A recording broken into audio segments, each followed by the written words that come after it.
Fatih Xalagilin evinin gireceği. Fatih Xalagilin evi. Savəliyə qalxan yol. Kendin gireceği.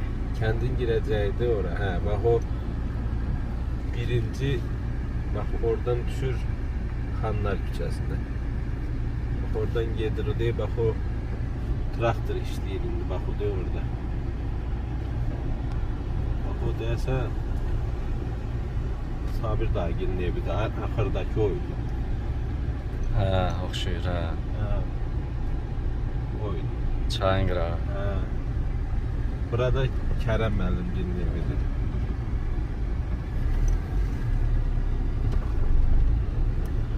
Burada Xələngilin evidir. Neydi lan? Xələngilin evi. Xələngilin evi.